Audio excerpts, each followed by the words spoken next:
Welcome to the Vergecast, the flagship podcast of the correct height to width ratio of a foldable phone.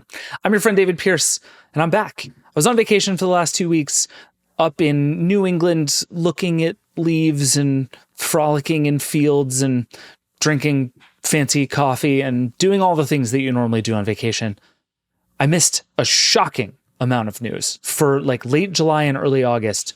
Truly bonkers how much stuff is going on. But now I'm back. The team did an awesome job while I was out. Thank you to everybody who sent us feedback on the pilots we've been doing. We have lots more fun stuff coming up on that front. But it's gadget season, friends, so we have a lot to do. Today on the show, we are going to talk all Pixel all the time. The reason this episode is coming out a little bit late is because Google is having an event today, potentially right now, as you're listening to this, announcing all of its hardware for the year. We've gotten some of the hardware already, the new Nest thermostat, the new TV streamer, but all the phones, all the everything that's been leaked and talked about for months, it's all coming out right now.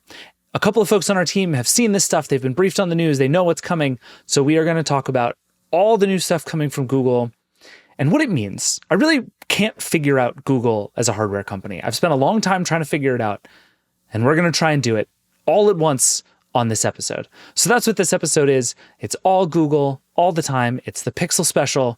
We're going to get into it. But first, I just have one quick PSA for you. And I learned this again. I've learned this 100 times, and I keep forgetting every time I go on vacation. The buffer day is everything. When you get home from a trip, make sure there is one whole day between the end of that trip and whatever thing you have to do next. Back to school, back to work, whatever it is you're doing.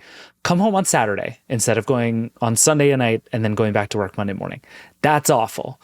Didn't do the buffer day. Regret the buffer day. All hail the buffer day. Let's talk Pixel. This is the Vergecast. We'll be right back. Welcome back. There's lots of Google news to get to, so let's just get to it. I have a crew of people who, by the look of it, are very few of you are where you normally are when we do this. So let's just go around and figure out what's going on. V-Song, hello. You appear to be where you usually are. I am in my normal spot. This is good. I'm very happy. Allison Johnson, I can't even begin to guess where you are right now. This is lovely Mountain View, California. Chris Welch, hello. Where are you right now? I'm in Brooklyn. All right. So you are the people who know what's coming from Google. And I should say, just for people who are curious how this all works, we're recording this on Monday. Google's event and the embargo are on Tuesday. But you all have, because of your wiles and excellence as reporters, you know what's coming. You have seen the things. You have talked to people about the things. So we're going to talk about the things. And I have a list of gadgets that I want to talk about. And first, what's going to happen is I'm going to give you the list. And then you're going to tell me if there's anything that I'm missing that are surprises, because I'm coming back from 2 weeks of vacation and I missed a lot of things. And then I have ranked the things in the order in which I am interested in them, and then we're going to talk about them. That all sound good? Great. So here's my whole list. I have the Pixel 9, the Pixel 9 Pro, the other Pixel 9 Pro, and the Pixel 9 Fold. Are those all the phones? Did I miss any phones? Those are the phones. Okay. I have a Pixel Watch 2 and Pixel Buds. Pixel Watch 3. Oh, God. David? Is it the Pixel Watch 3 already? It is the Pixel Watch 3 already. Okay. All right. Oh, and there's two of them. So we have the Pixel Watch 3 and the other Pixel Watch 3 and the Pixel Buds with a number attached that I can't be bothered to worry about right now. We also have the Google TV streamer, nay Chromecast, RIP, which I want to talk about. Those are all the gadgets, but I have a Nest thermostat, I guess. We'll touch on that, but we're going to get to that with Jen later this summer, I think. And I have the Pixel screenshots thing, a bunch of AI, and just some other random nonsense to get to. Am I missing anything before we dive in? I don't think so. I think you got Probably, but we'll get to it. We'll get to it. Yeah. This is Google. Like, there's probably several gadgets that they'll leak between now and the event on Tuesday when folks are hearing this. So for anything we missed, I apologize. Blame Sudar Pichai. Let's start with the phones, because I feel like this is just where we have to start. Again, this is all new. I don't know any of the specs of these things. So the first thing you're all going to have to do is kind of give me the rundown of what's going on, and then we're going to talk about our feelings about all of it. So let's start with the Pixel 9. Allison, tell me about the Pixel 9. Yeah, Pixel 9. So we used to have two phones. Wow. Two phones that didn't fold. Now there's three phones that don't fold in half. So Pixel 9 is still the entry level. It is $100 more expensive this year, which seems to keep happening to this phone. Yeah, remember when the Pixel was like the cheap flagship? That was like its whole thing. That is long looked at it. The Pixel 6 was $599, and we are $200 farther away from that. So this year it's got 6.3 inch screen, which is like they keep making it a tiny bit bigger without making the phone like meaningfully bigger. So it's still like the small phone of the Pixels, like do with that what you want. But there's more RAM this year, upgraded ultra wide camera, a little bit bigger battery, that kind of thing, like incremental stuff. And then there's the AI, There's a new chip, right? That's like, I would assume for all the AI stuff they're trying to do, that ends up being like the big spec bump here would be the new chip. Tensor G4, and that's across the board in all of them. That is one thing Google does that I really like, is have the same chip in everything. And they claim it's an AI thing, and that sort of makes sense. But at least your phone should perform very well no matter which one you buy is a nice and not always common thing to have going on. Yeah. Good job, Google. Not a lot of enthusiasm coming from you on the Pixel 9. I gotta say, like, that was not brimming with excitement. Yeah, it's the boring one this year. I think mostly because there's now a Pro version, and like Pro phone that's basically the same size, and I get excited about this size phone, so I want to see the Pixel 9 Pro. Unfortunately, it is shipping much later than the other ones, so it's going to be TBD on like opinions about that one. The colors are nice this year on the small phone, the boring phone. Are they? What are the colors? There's always the two boring colors, and then there's this wintergreen and peony. So it's very like pink and green.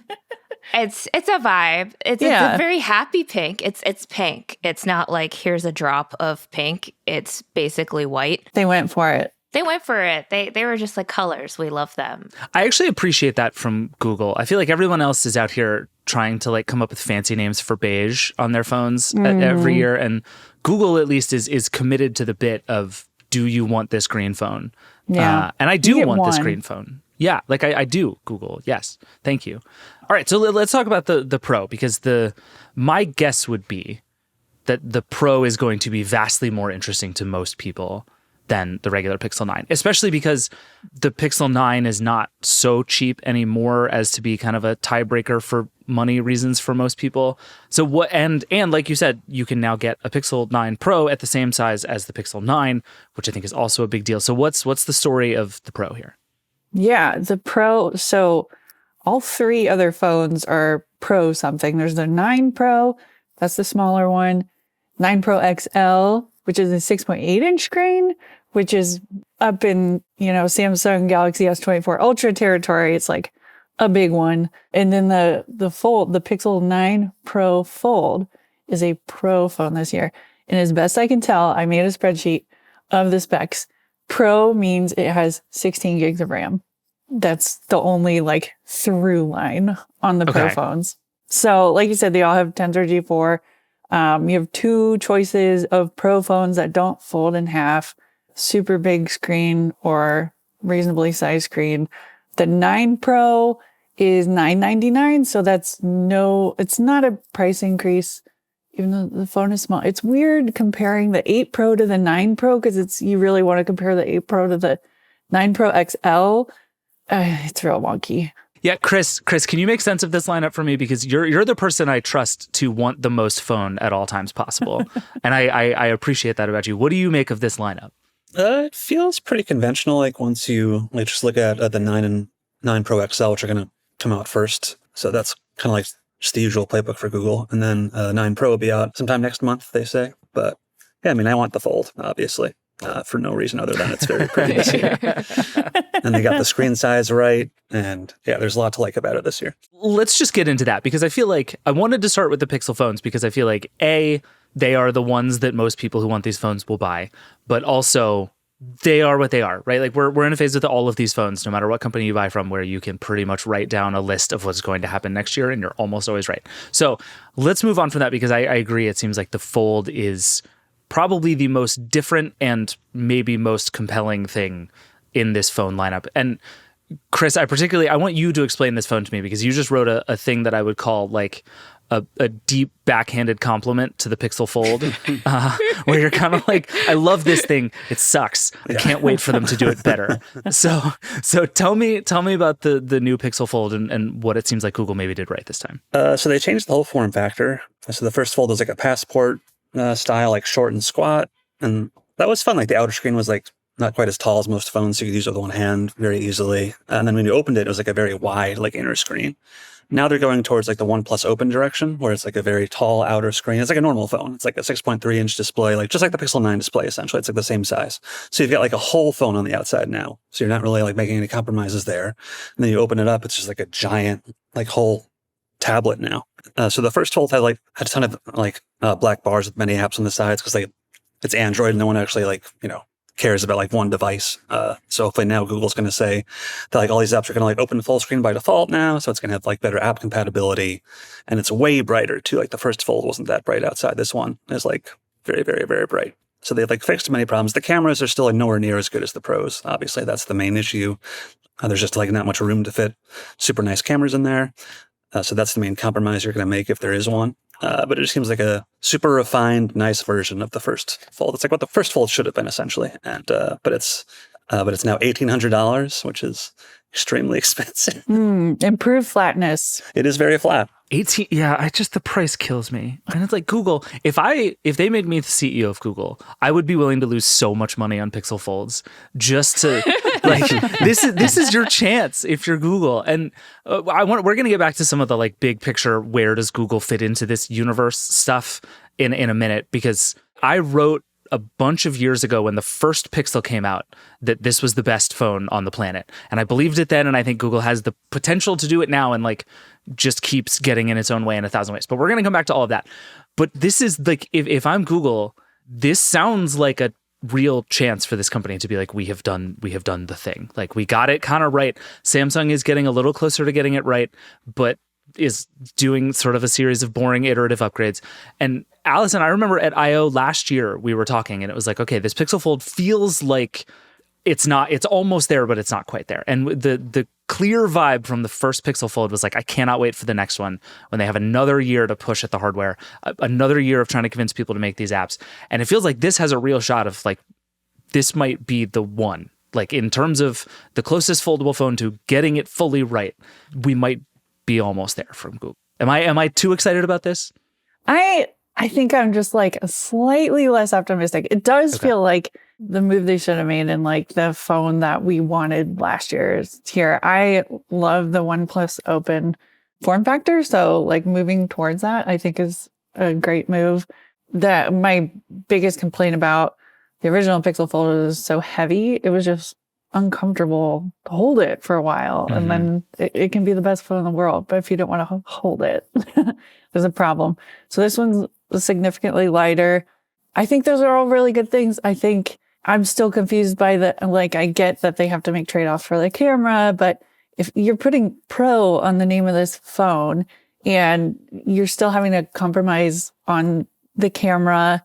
You're also charging $1,800, which I feel, as the person who says prices very loudly occasionally on this podcast, it's $1,800. That's so much money. I know. That's like the going rate for a folding phone, I guess. Which is like fine. I get that they're expensive and that's what they seem to cost. But like, I just don't, and I feel this way with everybody. I don't think you get to make any kind of significant compromise and get away with it at that price. And Google is going to say it can do a lot of stuff in software for the camera, and that what a lot of people are doing with the camera is not taking photos. They're doing all this AI stuff, and that's all well and good. But I do think we are going to end up pretty rigorously stress testing this thing, and I think there is absolutely no room for error in the camera in these folds because they're just too expensive.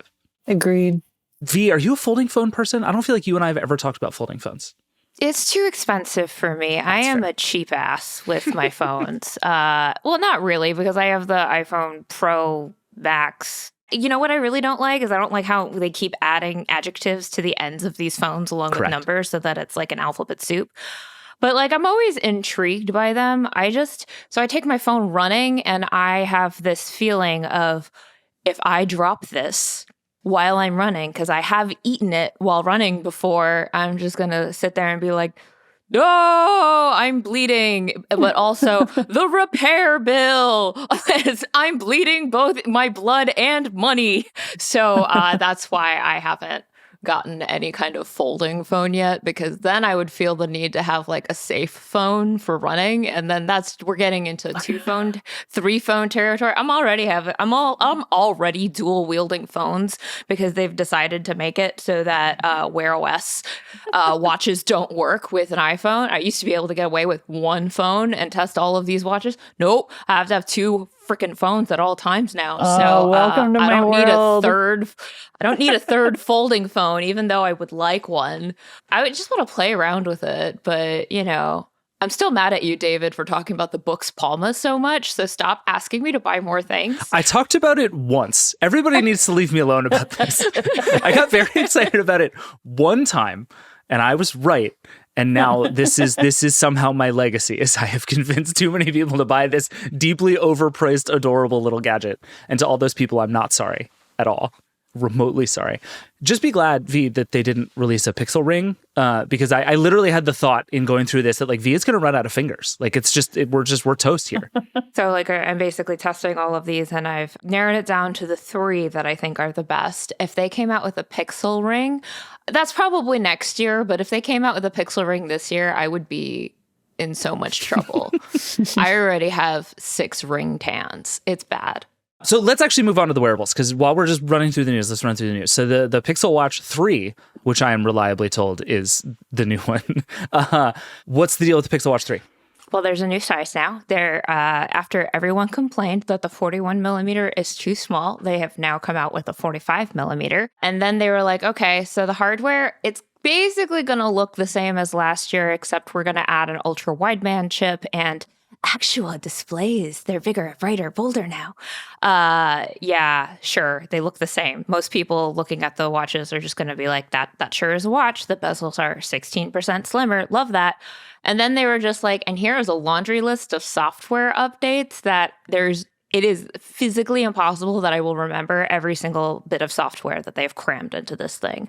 And it's like actually quite impressive, the amount of software updates. There's like, you can stream your Nest doorbell or cam feed straight to your wrist. You can unlock your BMW if you have a BMW. You can also unlock your Pixel phone. You can do custom runs now, which, other watches have been able to do for a long time, but now you can program your actual thing. It's very Garmin-like. You have a morning summary of all of your stuff. There's an auto sleep mode. There's cardio load. It's a lot. So Google is deep in the health and fitness race now. Google, there was a minute at the beginning of the Pixel Watch where Google was doing that, but also had some big ideas about the assistant, and this is an AI thing. And it feels like they're getting away from that and just pushing towards this as a health and fitness device. I actually think they're pushing equally towards the productivity stuff and the health stuff. It was very heavy on the productivity stuff first, I think, because they were mostly coasting on Fitbit exists. This is a Fitbit platform. Sure. Now, this time around, they've basically gone, what is Garmin doing? And let's just add it to the watch. So there's a morning summary now. Garmin, a couple of generations ago, they introduced this thing called morning report, and it'll tell you your overnight stats and the weather, so that you can wake up and go oh, it's 90 degrees, time to die on this 5-mile run. So now the Google Pixel Watch 3 is going to do that. And then, they're adding something called cardio load now. I think if you've ever used a Garmin or a Polar or just a multi-sport watch, you know what cardio load is. But that's not really something we've seen on these major flagship watches to be what's your cardio load? And cardio load is basically how intensely your heart has been working in your workouts over a period of time. And it's kind of a gauge of maybe my cardio load is really high. I should ease off or just do more I hate this, but zone 2 training. It's very triggering to hear zone 2 training for me. So, that's what that cardio load thing is. And then, custom running workouts and running metrics like vertical oscillation. Stride, cadence, vertical oscillation is the most useless metric, by the way. I don't know what you're supposed to do with that. It just tells you how far up and down you move while you run, and the less, the better. But you're just gonna, what are you gonna do? I'm a bouncy runner. How are you gonna change the fact that you're a bouncy runner? Anyway, but it's gonna tell you all those things. There's a new running dashboard within the Fitbit app. It's a lot of stuff. And just the biggest one that I haven't mentioned yet is that it can now detect a loss of a pulse. and call emergency services for you. That seems good. Loss of pulse, like, it's basically like, are you dying? Yeah, I love it. Loss of pulse is such an amazing euphemism. Yeah, this is a serious one, right? Yeah. Yeah, it's very serious. So it's like, if you overdose, if you have a heart attack and you're alone, it's going to call emergency services for you.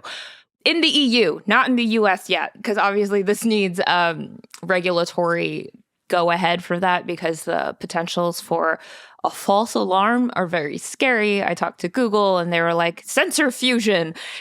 Don't worry, if you just take your watch off, which is a loss of pulse event, it's not going to call emergency services. But, that's like kind of an interesting thing from Google, because thus far they have pretty much been playing catch up in the smartwatch space. They are very late. We're only on iteration 3 of the Pixel Watch. Apple Watch, we're coming out with number 10, and Samsung's fucked up their numbering such a long time ago, but we are already on 7.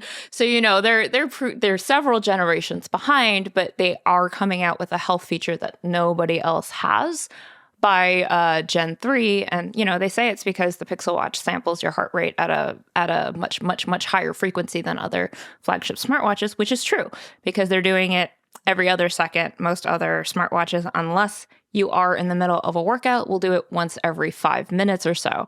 So, it is something that they can differentiate themselves with. So many updates. I'm sure I forgot like 5 or 6 software updates in there. Yeah. But there's an interesting theme there, which is like down this deep tracking yourself rabbit hole, which is kind of what everyone has leaned into in this space, which makes a lot of sense. 2 more questions on this, and then we're going to take a break, and then we're going to do the rest of these gadgets.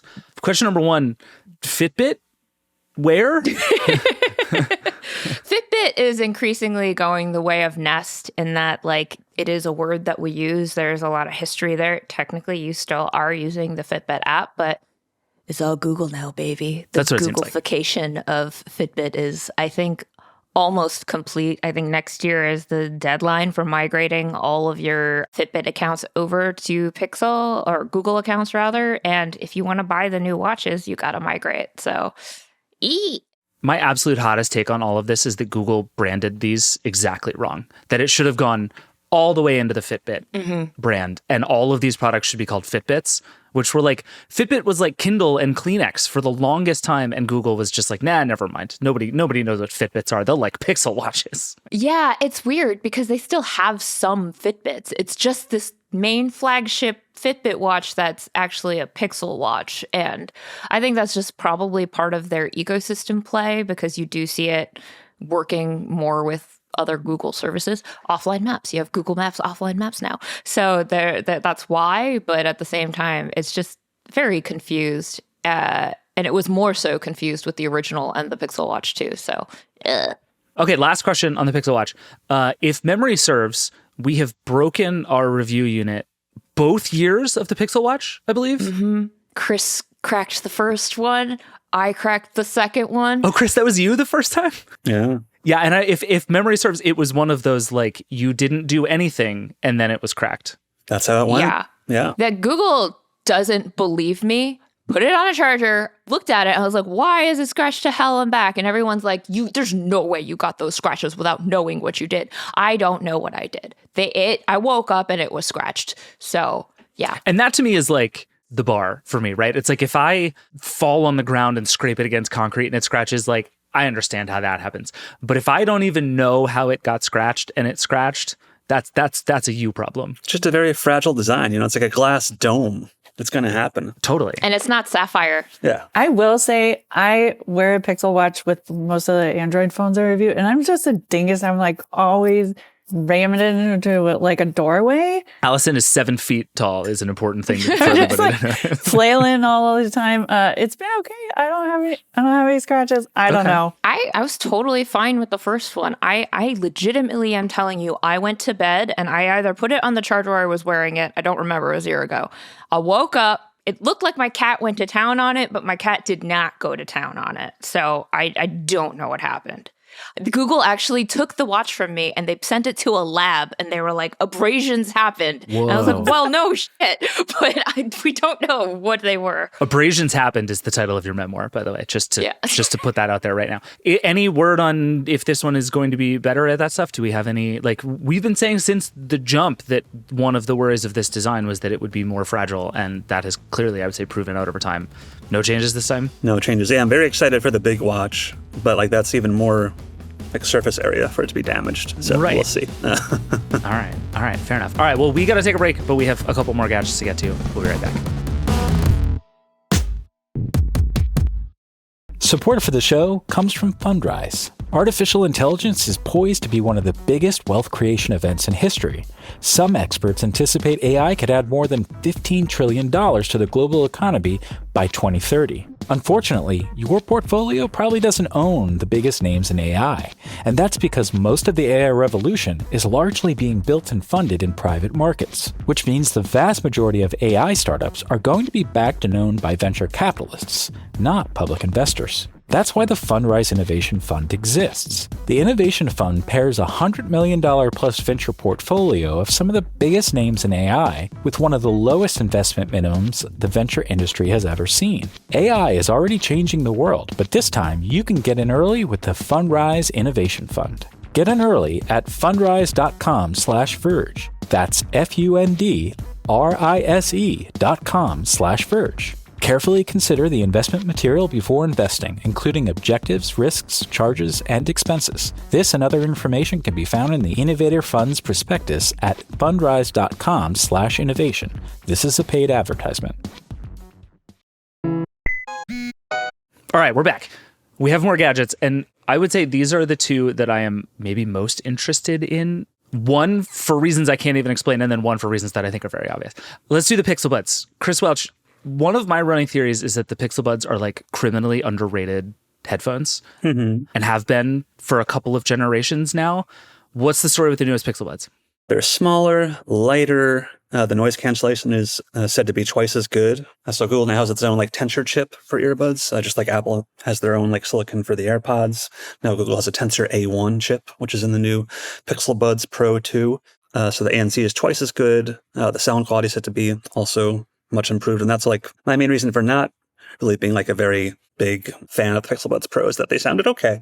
But if you buy like a Sennheiser or like the new AirPods Pros, or even Samsung's new Galaxy Buds Pro 3s, they sound quite a bit better. So I'm hopeful that Google has finally, kind of made some strides there with the new ones. But yeah, they're smaller, lighter. They brought back the fin tip, which people were a fan of in the older Pixel Buds. So these will stay in your ears better during workouts. But on the whole, same thing, same case. The case now has a speaker on the outside, so if you lose it, it'll make a noise. So some small quality of life improvements. But yeah, the main things are the much better ANC and the sound quality, which we'll see.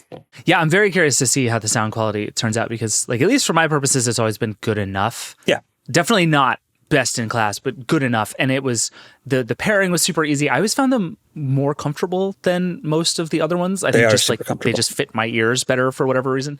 And I always thought their noise cancellation was pretty good. Anyway, they do a really good job with noise cancellation on mic performance. We've tested them on the show, and they did really well canceling out noise as you're talking into them. So if they can like vastly improve that again, that's pretty exciting. Yeah, absolutely. But yeah, they're just AirPods for Android territory, and I think that is a useful and good thing. And frankly, every company is going to end up having those, and that works fine.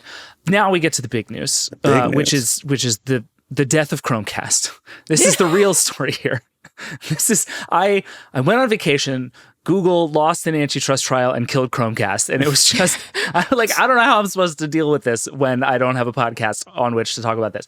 So, Chris, give me the quick rundown both on the new thing that is coming out and the old thing that is dying. What's going on here? Yeah. So the new thing is the Google TV streamer. Quite a name. Terrible name, by the way. Just before we get into awful name. Chromecast had brand recognition, but now let's do Google TV streamer. Just flows right off the tongue. It really does. What if we had more Pixel streamer? Pick anything.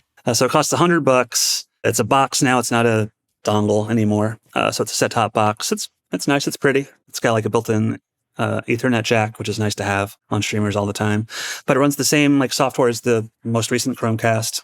So you're going to have all of that. It'll have like Gemini AI features. Sure. It's going to be 20% faster than the Chromecast. People have always been like waiting for like a fast Chromecast. And so they claim that like the NVIDIA Shield was their like main like goalpost here to reach. I don't think it's going to reach that because like 20% faster than the 4-year-old Chromecast with Google TV is like still not going to be a barn burner of a device. And it's like most of our comments were like, that's not going to get it done for me. I'm going to, just go buy an Apple TV, yada, yada.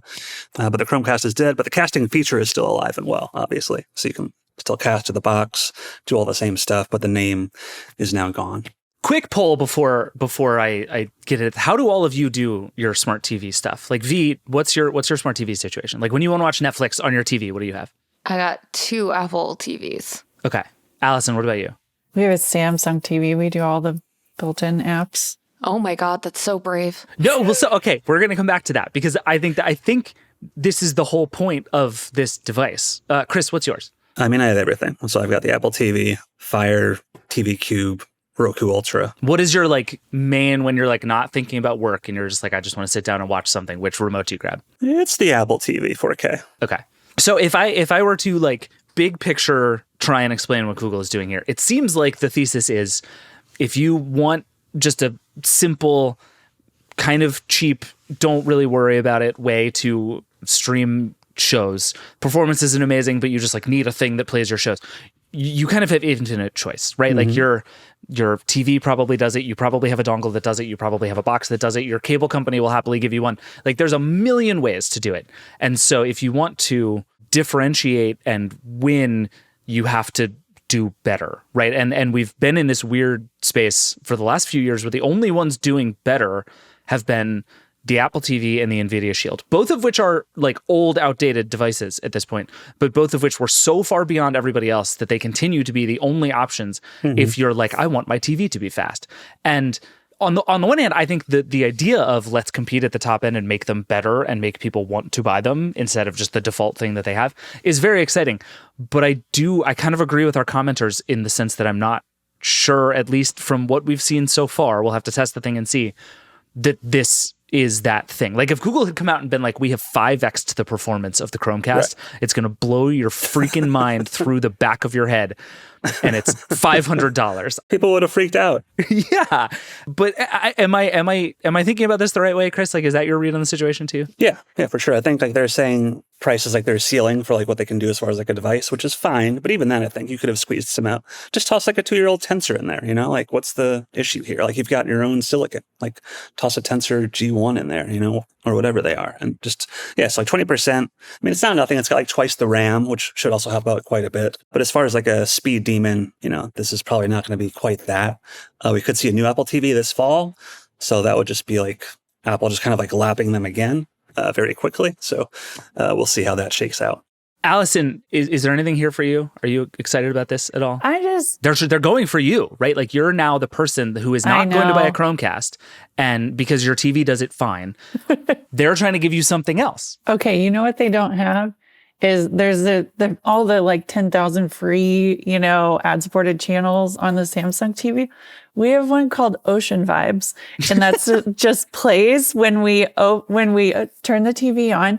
It is the best thing in the world. There's just like fish swimming around and coral reefs.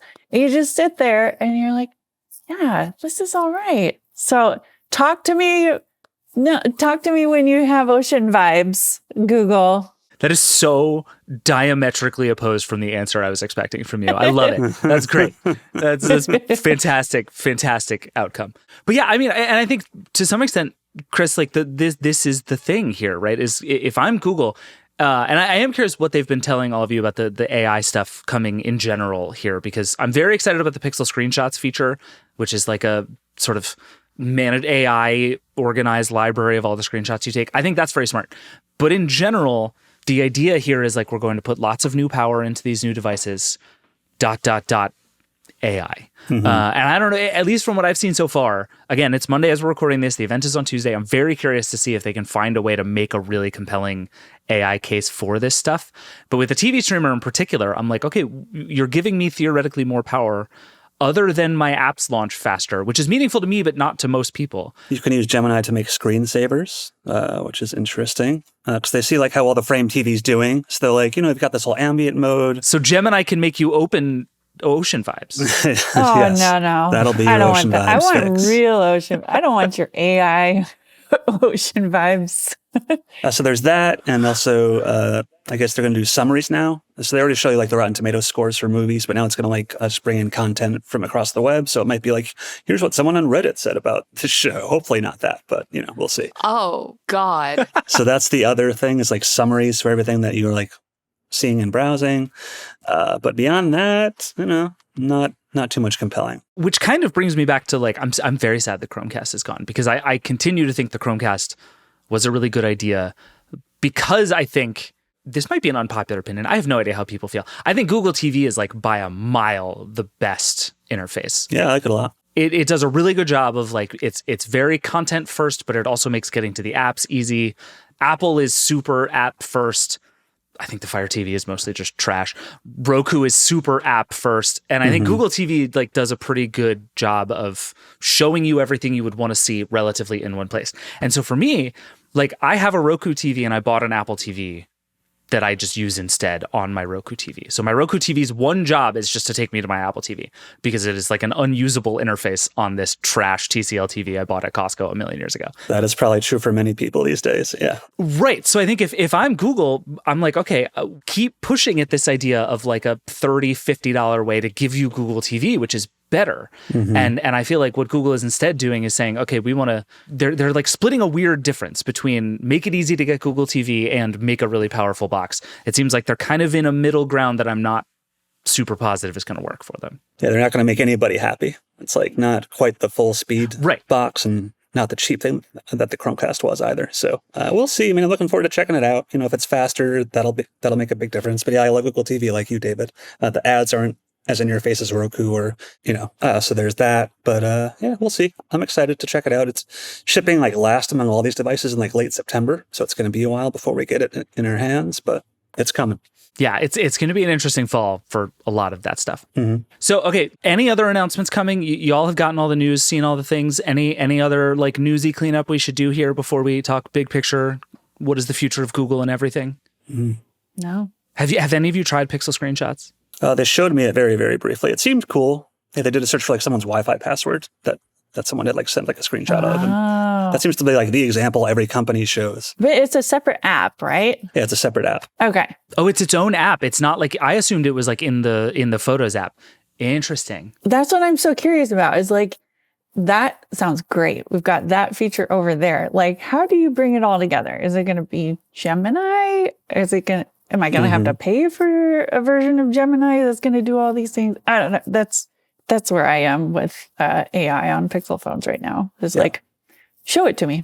My thing is like, I was thinking about this recently. My go-to use case is, so we live maybe like a mile down the street from the library. And I'm frequently walking past the library, and every once in a while, they put up a banner with the dates of the book sales that they're doing. And every single time I take a picture of the banner because I'm like, oh, I have to remember when the book sale is. And every single time it just goes into my camera roll and disappears. Like all of those photos and screenshots and that kind of stuff does. Where I'm like, oh, this is a thing I should buy. And then it goes into my camera roll and disappears.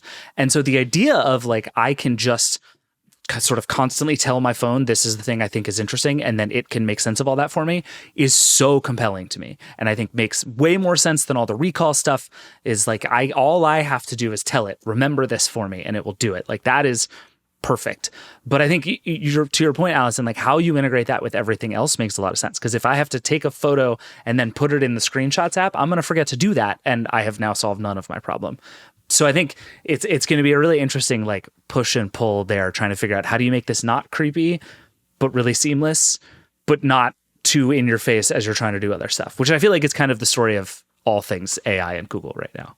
Yeah, that is the thing I want. I want to be able to look up the door code for the Airbnb without like digging through emails or logging into Airbnb or whatever.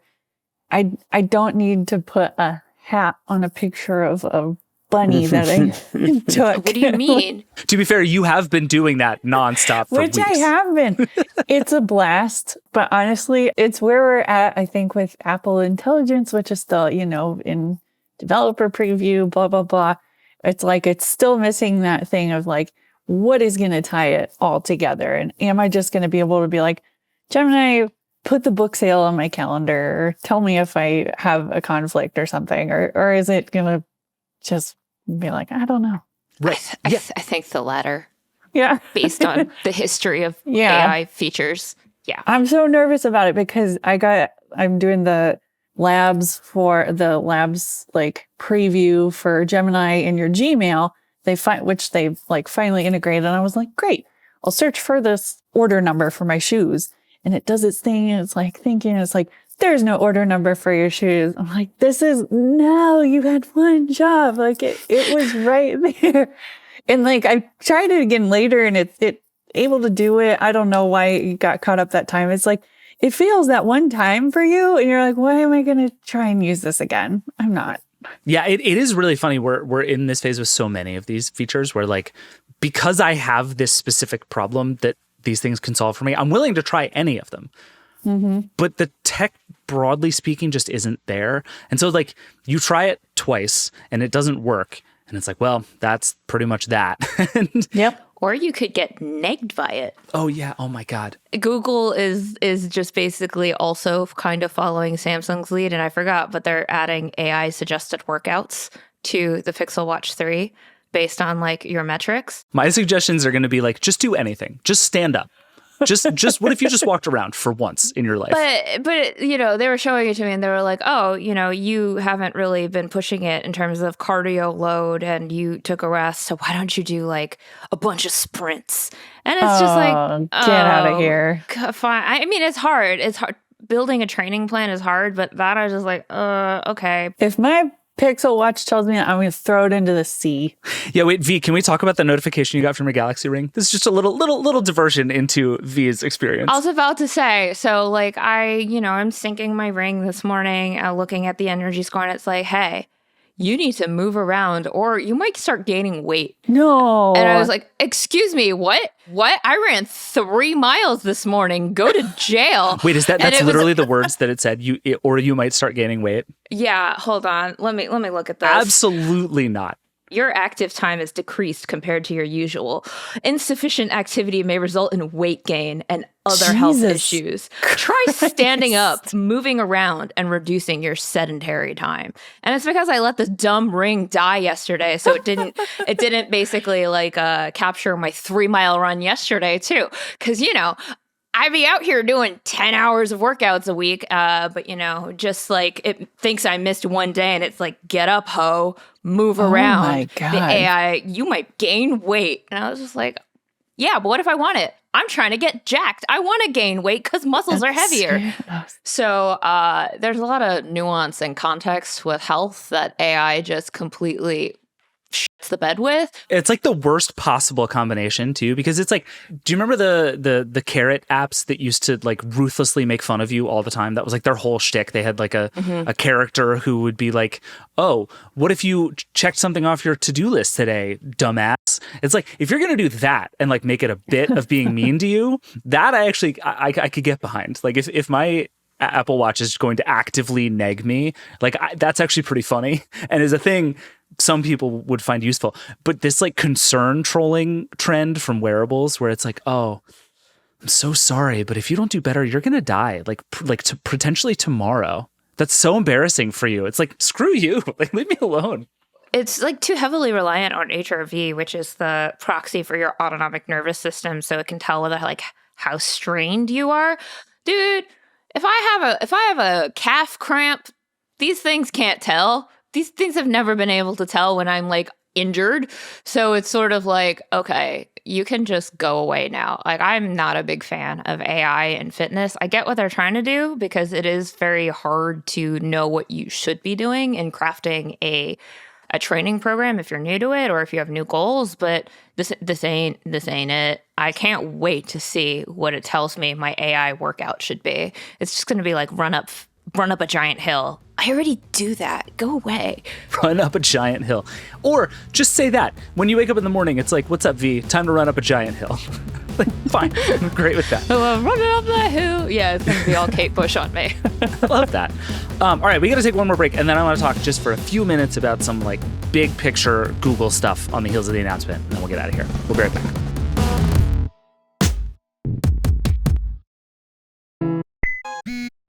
All right, we're back. So another year, another bunch of Google devices that I would say, by and large, seem to be very good. Kudos, right? Like this is whatever year, we're almost a decade into Google appearing to genuinely, earnestly care about making hardware. I think for a long time, we were all skeptical if this was going to be a thing Google kept caring about for a long time. I think to its credit, Google has kept caring about it for a long time. Never say never with Google, but it feels like this matters to Google in a very real way.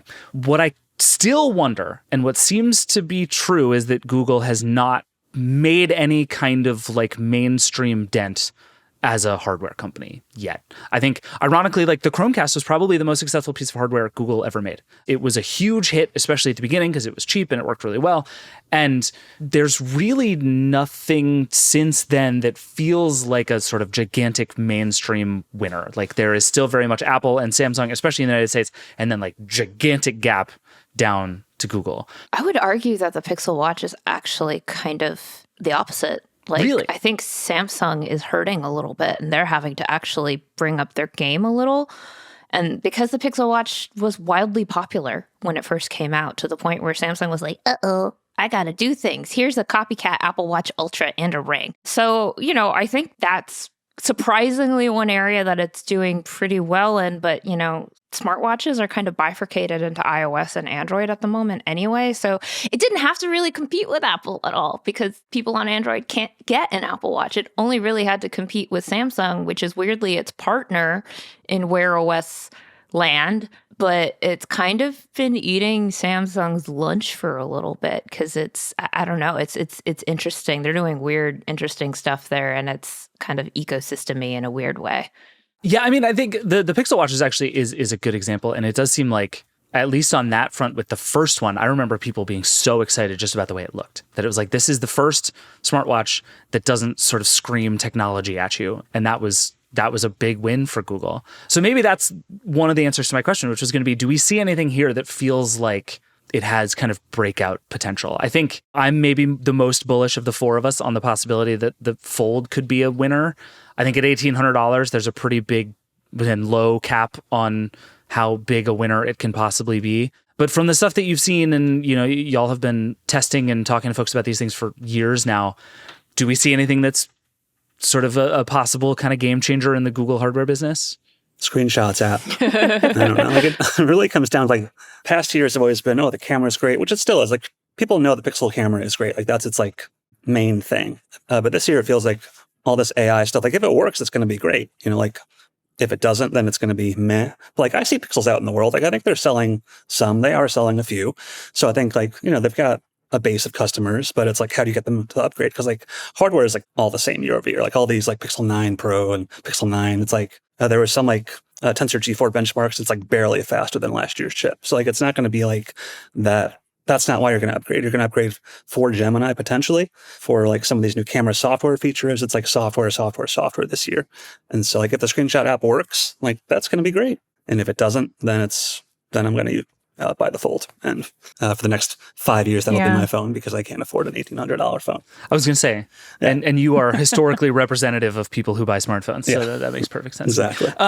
No, I mean, the AI thing I think is a really interesting point, because the bet from all of these companies really is that they can take a bunch of kind of little AI things, whether it's in the camera or in the productivity stuff or in some of the wearables, and that all of that adds up to something that is kind of a tiebreaker to other devices. And I feel like, Allison, this has been a theme of a lot of the coverage you've been doing recently, is like, does all this AI stuff really add up to anything? And I'm curious how you feel. Obviously, we have to review all these things. There's still lots to be seen, and this is all changing really fast. But do you have an early read of, like, is there a kind of whole greater than the sum of its parts in the AI story here? I wish I did. This is just one of those, like, I feel like you got to live with the phone a little bit to see if it, I think we all bought a Chromecast because it solved a problem. We're like, this is incredible. It's $20 and you just plug it in the back of your TV. I don't see anything like that, like in the Pixel phone series right now. Gemini could be that thing if it really could, bring all the AI pieces together and make your life easier. But I think we're going into this ecosystem era is really going to we're just going to drill down in it because so many of these things are going to be wrapped up in your Google One subscription or your Apple subscription. And totally agree. If you want Smart Siri, you need the expensive iPhone and probably an Apple subscription plan at some point. I'm nervous about AI subscription hell. I think it's just the whole ambient computing thing. I think completely to your point, it's going to be the whole ecosystem play because, the Pixel, I'm just, wearable lady. So of course I think in wearables, but the Pixel Watch, when it came out, they were like, this works for anyone with any phone. And just increasingly year by year, more and more features are just going to work better if you have a Pixel phone with your Pixel Watch.